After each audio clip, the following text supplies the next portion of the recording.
اللہ تبارک و تعالیٰ نے قرآن عظیم میں ارشاد فرمایا وَذَكِّرْ فَإِنَّ الذِّكْرَىٰ تَنفَعُ الْمُؤْمِنِينَ، اور یاد دلاؤ مومنوں کو، ذکر کرو اس لیے کہ یہ ذکر مومنوں کو نفع پہنچتا ہے، نفع دیتا ہے۔ الا بذکر اللہ تطمئن القلوب، آگاہ ہو جاؤ مومنوں کے دل کا سکون اللہ کے ذکر میں ہے۔ ہم جب دنیا میں تھک جاتے ہیں تو سستانے کے لیے، سکون لینے کے لیے اچھی جگہوں کی تلاش کرتے ہیں۔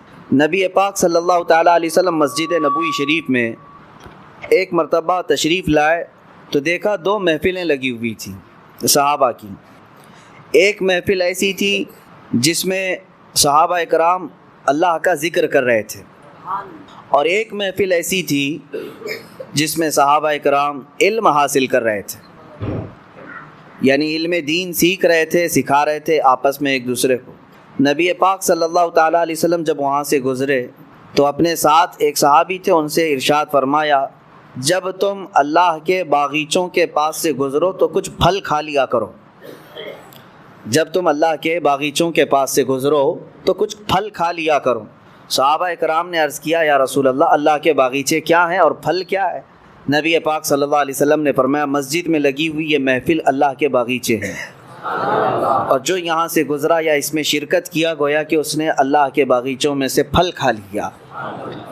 اللہ کے ذکر کی مجالس صحابہ اکرام رضوان اللہ تعالیٰ علیہ مجمعین سے لے کر آج تک چلی آ رہی ہیں۔ تقریر اپنی جگہ پر، نعت اپنی جگہ پر، لیکن اللہ کے ذکر میں جو اثر ہے وہ کسی چیز میں نہیں۔ اور پورا قرآن کیا ہے؟ پورا قرآن کا ایک نام پتہ ہے آپ کو؟ قرآن مجید بھی آپ کہتے ہیں، قرآن کریم بھی، لیکن خود قرآن میں قرآن کا نام کیا آیا ہے؟ کئی جگہ پر تو اللہ نے قرآن ہی لفظ استعمال یعنی ارشاد فرمایا ہے قرآن، لیکن ایک جگہ اس کا نام الگ آیا ہے، انا نحن نزلنا الذکر، بے شک ہم نے ذکر کو نازل کیا ہے۔ یہاں جو ذکر ہے یہ قرآن کا نام ہے، یعنی پورا قرآن ہی اللہ کا ذکر ہے، اس کو ذکر کے نام سے یاد کیا گیا۔ قرآن پاک کا ایک نام ذکر ہے، وَإِنَّا لَهُ لَحَافِظُونَ، جو قرآن کی حفاظت کے لیے سب سے بڑی آیت ہے۔ اللہ نے جو وعدہ فرمایا ہم نے قرآن کو نازل کیا اور ہم ہی اس کی حفاظت کریں گے، تو یہ جو آیت ہے اس میں قرآن کا نام قرآن نہیں آیا، ذکر آیا ہے، ذکر ہے۔ اور آپ کو میں بتاؤں اس ذکر کا لفظ کتنی جگہ پر قرآن پاک میں آیا، اور قرآن میں ایک بہت ہی اہم تطبیق آپ کو میں بتا دوں، یعنی ریلیشن۔ ایک جگہ قرآن میں یہ فرمایا کہ بے شک ہم نے ذکر نازل فرمایا، ذکر سے مراد یہاں کیا ہے؟ قرآن۔ اور ایک جگہ میں آپ کو بتاتا ہوں، ایک جگہ اللہ تعالیٰ 19ویں پارے کے شروع میں ارشاد فرماتا ہے یا ویلتا لیتنی لم اتخذ فلانا خلیلا لقد اضلنی عن الذکر۔ کچھ لوگ قیامت کے دن چیخ چلا کر کے کہیں گے، یہ پکارتے رہیں گے کاش میں فلاں کی دوستی نہ کیا ہوتا تو اچھا ہوتا، کیونکہ کئی لوگ صرف دوستی کی وجہ سے جہنم میں جا رہے ہوں گے، بری صحبت کی وجہ سے۔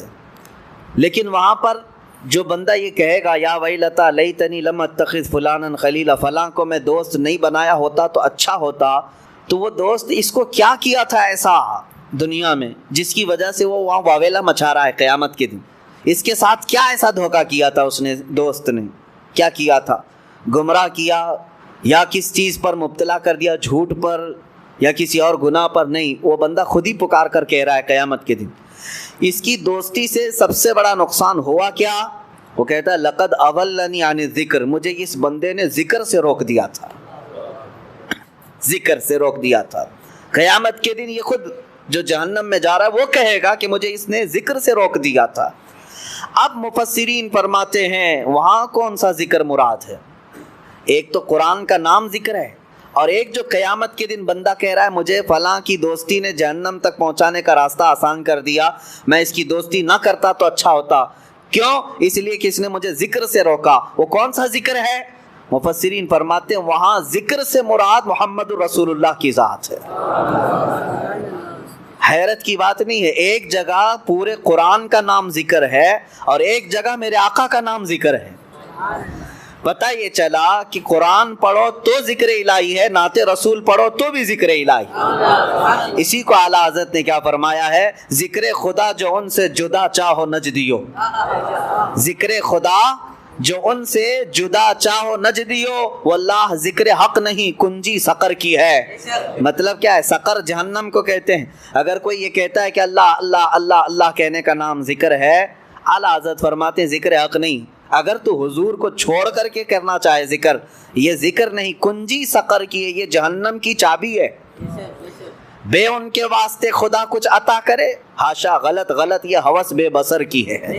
اعلیٰ حضرت فرماتے ہیں حضور کو چھوڑ کر تو اگر ذکر کے بارے میں کہتا ہے. الحمدللہ ہماری یہ مجالس اسی بات کی امتیازی شان رکھتی ہے کہ چاہے ہم اللہ کے ذکر کی مجلس سجائیں لیکن نعت رسول سے شروع کرتے ہیں. کیوں؟ ذکر کس کا نام ہے؟ ایک تو قرآن کا نام بھی ذکر ہے اور دوسرا رسول اللہ کی ذات کا نام بھی ذکر ہے. قرآن میں دونوں جگہ ذکر کا معنی ہے. اچھا، اور آپ کو میں بتاؤں، بعض لوگ جن کے پیٹ میں درد ہوتا ہے جب ہم رسول پاک کو نور کہتے ہیں، وہ یہ کہتے ہیں کہ نہیں، نور یہاں پر جو ہے نا، اس سے مراد قرآن ہے. نور کا مطلب قرآن ہے. وہ یہ کہتے ہیں نور کا مطلب قرآن ہے. جیسے اللہ تبارک و تعالیٰ نے قرآن پاک میں ہی ارشاد فرمایا کہ قد جاءکم من اللہ نور و کتاب مبین. حیرت کی بات ہے، پڑھے لکھے لوگ اگر گمراہ ہو جائیں تو تعجب تو ہوتا ہی ہے. میں آپ کو بتاتا ہوں ایک مثال. آپ کو ایک ہی چیز کو میں دو ناموں پہ اگر بولوں تو آپ کہیں گے یہ زبردستی کیوں بول رہے ہیں آپ. مطلب اگر آپ سے میں کہوں کہ میں اپنے سر پر امامہ باندھا ہوں، ایک چیز ہو گئی. پھر کہوں نہیں میں نے کپڑا باندھا ہے، کیا مطلب ہوا اس کا؟ امامہ کس چیز کا ہوتا ہے؟ کپڑے کا ہی ہے. الگ الگ چیز ذکر تو نہیں ہوتی. لیکن قرآن جب یہ کہہ رہا ہے قد جاءکم من اللہ نور و کتاب مبین، اس آیت میں صاف ہے، اللہ فرماتا ہے بے شک اللہ کی طرف سے تمہارے پاس نور آیا اور روشن کتاب آئی. قرآن کا ہی نام اگر نور ہے تو پھر کتاب مبین کا مطلب کیا ہے؟ نور اگر قرآن ہی ہے تو پھر کتاب مبین الگ سے کیوں آیا؟ یہاں تمہیں پتہ یہ سمجھنا ہوگا قرآن کی بلاغت، عربی کی بلاغت. یہاں نور سے مراد میرے مصطفیٰ کی ذات ہے. اب میں آپ کو تسلیم کرتے ہوئے یہ بھی بتا دوں کہ ہاں جو لوگ کہتے ہیں کہ قرآن ہی نور ہے، غلط نہیں، ہم بھی تسلیم کرتے ہیں. بعض جگہ قرآن کو بھی نور کہا گیا ہے، اور کیوں نہ ہو، اللہ کا علم ہے، اللہ کی صفت ہے تو نور تو ہے ہی، بلکہ نور علی نور ہے. قرآن بھی نور ہے اور رسول اللہ کی ذات بھی نور ہے. اب دیکھیے دو چیزوں میں نے آپ کو بتایا. ایک ہی نام چل رہا ہے، قرآن کا نام ذکر بھی ہے اور رسول اللہ کا نام ذکر ہے. قرآن کا نام نور ہے، رسول اللہ کا نام نور ہے. اور آگے میں آپ کو بتاتا ہوں، ابھی بھی آپ کے سامنے شاعر پڑھ بھی رہے تھے بیدم وارسی رحمۃ اللہ تعالیٰ علیہ نے، اس میں یہ بھی فرمایا ہے کہ قرآن یعنی قرآن کتاب جو آئی ہے اس سے پہلے ہی ایک کتاب آئی ہے. قرآن اللہ کی کتاب ہے، کتاب آئی ہے لیکن اس سے پہلے ایک کتاب آئی ہے. اس سے مراد تورات، زبور، انجیل نہیں، رسول اللہ کی ذات ہے. یعنی کتاب کا لفظ حدیث میں حضور کی ذات کو بھی کہا گیا ہے اور قرآن کو بھی کہا گیا ہے. دونوں یہ جو چل رہے ہیں ریلیشن، اس کے اندر جو تعلق میں آپ کو بتا رہا ہوں توجہ سے، بہت سارے لوگ اس میں گمراہ ہوئے، اس کے لیے میں آج یہ تعلق بتا رہا ہوں. ذکر کس کا نام ہے؟ قرآن کا. اور ذکر کس کا نام ہے؟ رسول اللہ کا. نور قرآن کا نام ہے اور نور رسول اللہ کا نام. کتاب قرآن کو کہا گیا ہے، کتاب رسول اللہ کی ذات کو. آپ سوال کر سکتے ہیں ایک ذات بھلا کتاب کیسے ہو سکتی ہے؟ ایک ذات اس کو کتاب کیسے کہہ سکتے ہیں؟ کتاب میرے عزیزو آپ کو سمجھنا ہوگا کہ کتاب کیوں پڑھی جاتی ہے. کتاب سے حاصل کیا ہوتا ہے؟ کتاب پڑھ کر کے آدمی کچھ نالج لیتا ہے نا، کچھ سمجھتا ہے اور کچھ اس کو نئی معلومات حاصل ہوتی ہیں، اسی لیے تو کتاب ہوتی ہے. اب کتاب جو پنے والی ہے، پیپر والی ہے، ورق والی ہے، اس سے پڑھ کر کے آپ کو کچھ نالج ملتا ہے. تو مجھے یہ بتائیں وہ صحابہ کس کو دیکھ کر کے اپنی زندگی بدل رہے تھے؟ وہ صحابہ قرآن ابھی جو نہیں پڑھے تھے، قرآن پورا آیا ہی نہیں تھا، اس سے پہلے ہی ان کی زندگیوں میں بہت بڑا انقلاب آیا تھا. وہ کون سی کتاب پڑھ رہے تھے؟ تمہیں ماننا ہوگا وہ کتاب یہ نہیں، وہ کتاب ذات رسول کو پڑھ رہے تھے۔ کتاب دونوں نام ہو گئے، دونوں نام ہو گئے۔ اب آئیے اور ایک میں کمبینیشن بتاؤں، سب سے پہلے کون پیدا ہوا دنیا میں، سب سے پہلے کیا پیدا ہوا؟ حدیثیں الگ الگ ہیں۔ سنیوں میں مشہور ہے کہ حضور صلی اللہ تعالیٰ علیہ وسلم نے ارشاد فرمایا کہ سب سے پہلے اللہ نے میرے، باقی آپ ہی کمپلیٹ کر رہے ہیں۔ پتہ ہے، ہر سنی کو پتہ ہے کہ سب جانتے ہیں حضور نے فرمایا سب سے پہلے اللہ نے، حضور نے کیا فرمایا؟ میرے نور کو پیدا، یہ سب کو پتہ ہے۔ لیکن حدیث اور بھی ہے، حدیث میں، ایک حدیث میں میرے آقا صلی اللہ علیہ وسلم فرماتے ہیں سب سے پہلے اللہ تعالیٰ نے قلم کو پیدا کیا، سب سے پہلے اللہ نے قلم کو پیدا کیا۔ اور ایک حدیث میں ہے حضور اکرم صلی اللہ تعالیٰ علیہ وسلم فرماتے ہیں سب سے پہلے اللہ تعالیٰ نے لوح محفوظ کو پیدا کیا۔ ساری کائنات سے پہلے کسی بھی چیز کا ذکر نہیں ہے وہاں، کسی بھی نور کا ذکر نہیں۔ حضور نے فرمایا سب سے پہلے اللہ تعالیٰ نے لوح محفوظ کو پیدا کیا، تختی جس پر ساری کائنات لکھی گئی ہے، یہ لوح محفوظ کو۔ اب تطبیق دے کر کے بتاؤ، حضور پاک صلی اللہ تعالیٰ علیہ وسلم نے ایک حدیث میں فرمایا سب سے پہلے اللہ نے میرے نور کو پیدا کیا، ایک حدیث میں حضور فرما رہے ہیں سب سے پہلے اللہ نے قلم کو پیدا کیا، ایک حدیث میں فرما رہے ہیں سب سے پہلے اللہ نے لوح محفوظ کو پیدا کیا۔ آخر سب سے پہلے آیا کون؟ تو یہ فیصلہ جو ہے صرف عاشقان رسول کر سکتے ہیں۔ فنا فی الرسول، عاشق رسول اقبال لاہوری فرماتے ہیں، قلندر لاہوری علامہ اقبال یہ کہتے ہیں اس کا فیصلہ یہ ہے یا رسول اللہ لوح بھی تو قلم بھی تو، تیرا وجود الکتاب، ساری چیزیں آپ ہیں یا رسول اللہ۔ جو حدیث میں حضور نے فرمایا لوح پہلے پیدا ہوا، قلم پہلے پیدا ہوا، کتاب پہلے پیدا ہوئی، اقبال نے کہہ دیا یہ ساری چیزیں نام الگ الگ ہیں، سب کا مراد ایک ہی ہے یا رسول اللہ لوح بھی تو قلم بھی تو، تیرا وجود الکتاب، گنبد آبگینہ رنگ تیرے محیط میں حباب۔ اور پھر ایک جگہ اقبال یہ کہتے ہیں کہ نگاہ عشق و مستی میں وہی اول وہی آخر۔ ہاں ایک مسئلہ یہ بھی ہے کہ رسول کریم صلی اللہ تعالیٰ علیہ وسلم سب سے پہلے پیدا ہوئے، سب سے پہلے پیدا ہوئے اور پھر سب سے اخیر میں آئے، سب سے اخیر میں آئے۔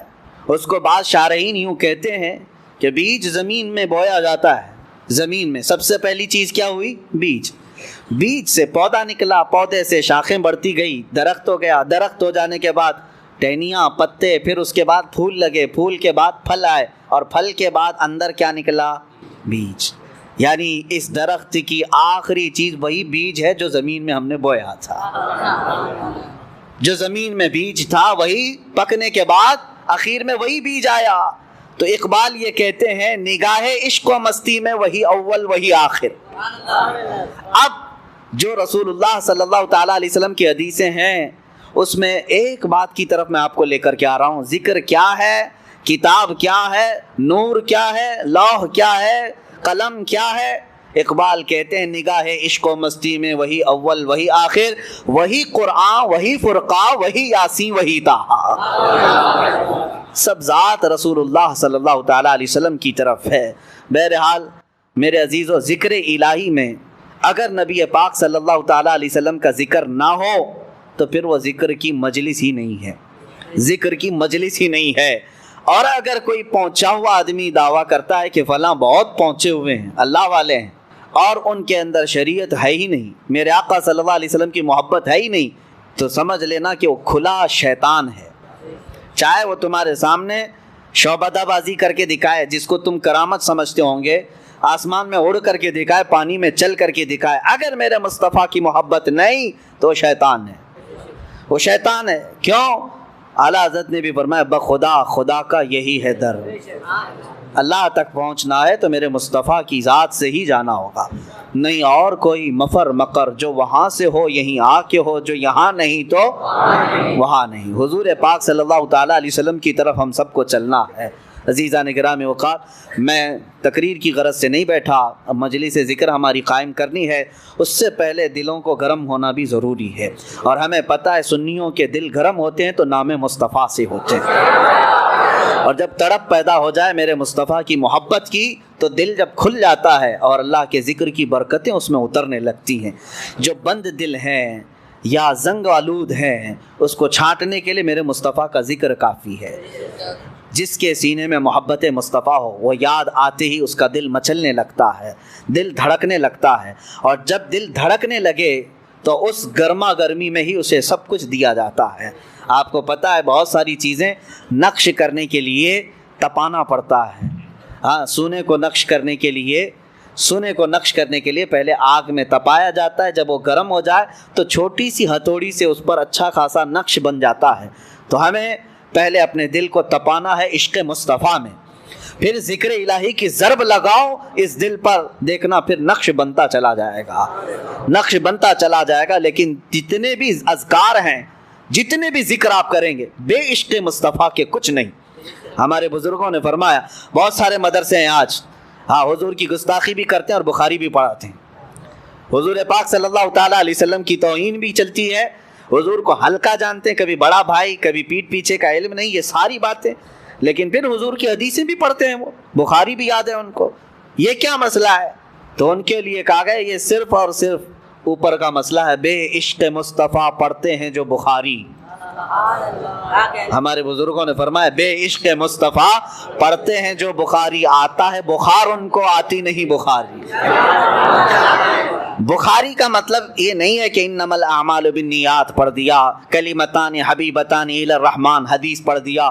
بخاری کا مطلب یہ لفظی احادیث پڑھنا نہیں ہے، بخاری کا مطلب یہ ہے، ایک بزرگ کی بات میں بتاتا ہوں، احمد آباد کے رہنے والے تھے غالباً، تو وہ ان کے متعلق مشہور تھا پڑھے لکھے نہیں ہیں، بہت سارے لوگ یہ سمجھتے تھے، وہ جذب کے عالم میں رہتے تھے، پرانے کپڑے، پراگندہ بال، ذکر الہی میں مشغول، ایسا لگتا تھا کہ یہ عام آدمی ہے، دیہاتی آدمی ہے۔ لیکن کچھ لوگوں کو میں آپ کو یہ بتا دوں، شیخ سعدی رحمۃ اللہ علیہ کی ایک بات نصیحت ہے، ہر بیشہ گما مبر کے خالیس شاید کہ پلنگ خفتہ باشد، ہر جنگل کو خالی مت سمجھ لینا، کسی جنگل میں شیر سویا ہوتا ہے، ہر جنگل کو خالی مت سمجھنا، یہ شیخ سعدی رحمۃ اللہ علیہ نے فرمایا۔ ہر انسان کو ایرا غیرا نتھو کھیرا مت سمجھ لینا اس کے ظاہر کو دیکھ کر، ہاں ارادت ہو تو دیکھ ان کو ید بیضا لیے بیٹھے ہیں اپنی آستینوں میں، کچھ فقراء، کچھ قلندر ایسے ہوتے ہیں۔ تو یہ درویش جن کے بارے میں بتا رہا ہوں، اللہ والے تھے، ذکر الہی میں رہتے تھے، لیکن مدرسے میں پڑھنے والے طلباء اور کچھ علماء وہ مذاق بھی اڑاتے تھے، لوگ خامخواہ پیچھے چلتے رہتے ہیں اس بوڑھے کے، کیا آتا جاتا تو کچھ ہے نہیں۔ تو ان لوگوں نے سب لوگوں کو الگ الگ ورگلایا بھی۔ ایک دن لوگوں نے کہا نہیں بابا، اللہ اور اس کے رسول کا ہی ذکر کرتے ہیں، کہا کچھ نہیں ہے، پڑھے لکھے نہیں ہے وہ۔ تو یہ باتیں بہت پھیل گئی، تو ایک دن اس درویش کے پاس کچھ طلباء آئے، کچھ علماء آئے، کہا کہ بابا جی ہم آپ سے بہت متاثر ہیں، انسپائر ہیں آپ سے بہت زیادہ، اور ہم آپ کی بڑی عزت کرتے ہیں، ہم آپ کو اپنے مدرسے میں مہمان بلا کر کے لے جا رہے ہیں، آئیے۔ توہین تھی، مدرسے میں لے آئے اور سیدھے مسند پر بٹھا دیے جہاں بخاری شریف پڑھائی جاتی۔ جو شیخ الحدیث بیٹھتے تھے کہا کہ بابا جی بیٹھے، ہم آپ سے فیض اٹھانا چاہتے ہیں، بخاری شریف پڑھائیں۔ وہ ڈھکوسلے پیر نہیں تھے جو لوگوں کے چورے پر اپنی زندگی گزارتے ہوں، وہ فنا فی اللہ تھے۔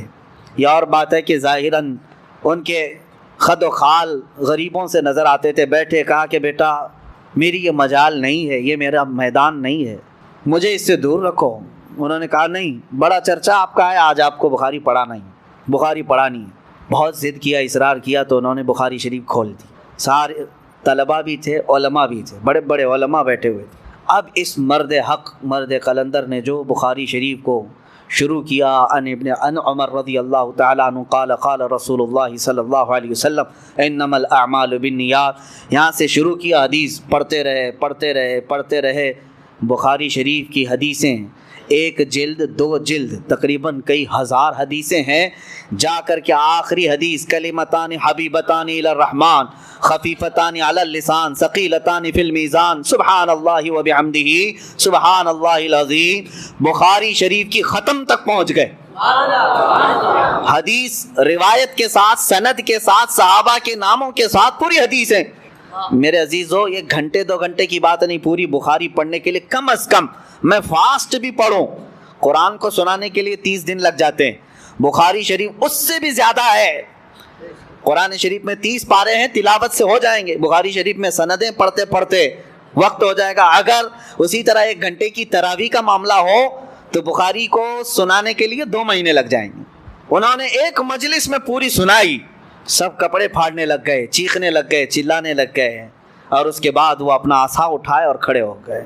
ان کو لے کر کے گئے, ایک عالم دین ان کے قدموں میں گر گئے اور اس کے بعد کہا بابا ہمیں معاف کر دیں, ہم نے کبھی یہ نہیں سوچا تھا کہ آپ بخاری شریف بھی پڑھتے ہیں یا پڑھاتے ہیں, یہ کمال کی بات ہے, ہماری بدگمانی کو معاف کریں. انہوں نے ہنس کر مسکرا کر ایک تھپڑ لگایا اور کہا جاؤ میاں میں کہاں پڑھاتا ہوں, اور حقیقت تو نے جو گمان کیا ویسا ہی میں ہوں, میں پڑھا لکھا نہیں ہوں. کہا پوری بخاری پڑھا دیے. کہا میں کہا, سامنے رسول اللہ بول رہے تھے میں پڑھ رہا تھا. اللہ اکبر. سامنے مصطفیٰ کریم صلی اللہ علیہ وسلم بیٹھے تھے, وہ بولتے جاتے تھے اور میں سن کر کے بیان کرتا جاتا تھا. اس کو کہتے ہیں بخاری شریف پڑھنا. بے عشق مصطفیٰ جو پڑھتے ہیں بخاری, آتا ہے بخار ان کو, آتی نہیں بخاری. ساری چیزوں کا کل ملا کر کے حاصل کلام ایک ہی ہے, وہ جو نہ ہو تو کچھ نہ ہو. جان ہے وہ جان, اور جان ہے تو اب ہماری جان ہے. جان کا ذکر اگر نہ ہو, آخری بات میں عرض کرتا ہوں. آپ کو پتہ ہے غار ثور میں جب مصطفیٰ کریم صلی اللہ تعالیٰ علیہ وسلم تھے حضرت ابوبکر صدیق کے ساتھ, کفار مشرکین ارد گرد گھومتے دیکھ کر کے چلے گئے, نظر کیوں نہیں آئے؟ سبوں نے اپنا اپنا الگ الگ انداز بیان کیا ہے کہ اللہ نے حفاظت فرمائی, مکڑی کے جال بن دیے تھے, کبوتری نے انڈے دے دیے تھے, اللہ تعالیٰ نے اپنے حبیب کی اور ان کے صاحب کی حفاظت فرمائی. لیکن عاشق رسول کیا کہتا ہے؟ ہاں, حسان الہند امام اہل سنت فاضل بریلوی کہتے ہیں کہ یہ عدو کا مطلب ہے دشمن.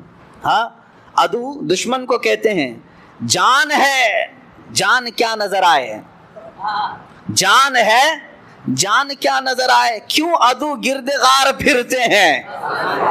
اعلیٰ حضرت فرماتے ہیں یہ دشمن غار کے ارد گرد کیوں پھر رہے ہیں؟ میاں جان جو ہے جب اللہ تبارک و تعالی ہمارے اندر رکھا, ہمیں نظر نہیں آتی, تو کبھی کبھار جان کو اللہ تبارک و تعالیٰ ایسا محفوظ رکھا ہے کہ ہمیں بھی نظر نہیں آتی. اعلیٰ حضرت نے فرمایا وہ جان ہے پوری کائنات کی, کیوں عدو گرد غار پھرتے ہیں, وہ سوئے لالا زار پھرتے ہیں, تیرے دن اے بہار پھرتے ہیں. اور کمال کی عاشقی ہے. میرے امام اہل سنت نے فرمایا, اپنا انٹروڈکشن کرایا دنیا کو کیا کہہ کر کے, اس گلی کا گدا ہوں میں جس میں مانگتے تاجدار پھرتے ہیں. یا رسول اللہ جو تیرے در سے یار پھرتے ہیں, در بدر یوں ہی خار پھرتے ہیں. بس آؤ اس حضور کی طرف, ذکر پاک کی مجلس قائم کرنی ہے, لیکن اپنے دلوں کو عشق مصطفیٰ میں گرم رکھو. ہمارے دل کس کے لیے ہے؟ رسول پاک صلی اللہ تعالیٰ علیہ وسلم کے لیے. ہمارے دل کس کے لیے ہے؟ ہاں, سر سوئے روزہ جھکا پھر تجھ کو کیا, دل تھا ساجد نج دیا پھر تجھ کو کیا. اعلیٰ حضرت فرماتے ہیں حضور کے دربار میں جا کر کے سر جھک گیا تھا یا کچھ ہو گیا تھا, نجدی بڑے برہم ہو گئے کہ سجدہ کرتے ہیں, یہ رکوع کرتے ہیں. اعلیٰ حضرت فرماتے نہیں میاں, ہم کہاں سجدہ کرتے ہیں, ہم شرک نہیں کرتے. اعلیٰ حضرت فرماتے ہیں دل تھا ساجد. ساجد کس کو کہتے ہیں؟ سجدہ کرنے والے کو. دل سجدہ کیا, اور یہ بات پوری شریعت میں لا کر کے دکھا. کیا دل بھی سجدہ نہیں کر سکتا حضور کے لیے؟ ہاں, جو سجدہ حرام ہے, جو سجدہ شرک ہے, وہ پیشانی کا سجدہ. پیشانی کا سجدہ حرام ہے, سوائے اللہ کے کسی کو نہیں کر سکتے, اور عبادت کا ہو تو شرک ہے. لیکن دل اگر سجدے میں چلا جاتا ہے, دل جھکا ہے, تو اس کو پیشانی جھکانے کی ضرورت نہیں. اگر رسول اللہ کی بارگاہ میں دل جھکا ہے, اعلیٰ حضرت فرماتے ہیں دل تھا ساجد نج دیا پھر تجھ کو کیا. اور مفتی اعظم ہند رضی اللہ تعالیٰ عنہ یوں فرماتے ہیں, لوگوں تم صرف ہمارے ظاہر کو دیکھتے ہو, ادھر جھک گئے ادھر جھک گئے, حقیقت میں ہم سجدے کے لیے نہیں جھکتے ہیں, سجدے کے لیے نہیں جھکتے ہیں. سنگے درے جانا پر کرتا ہوں جبی سائی. جبی سائی کس کو کہتے ہیں؟ سر جھکا دینے کو.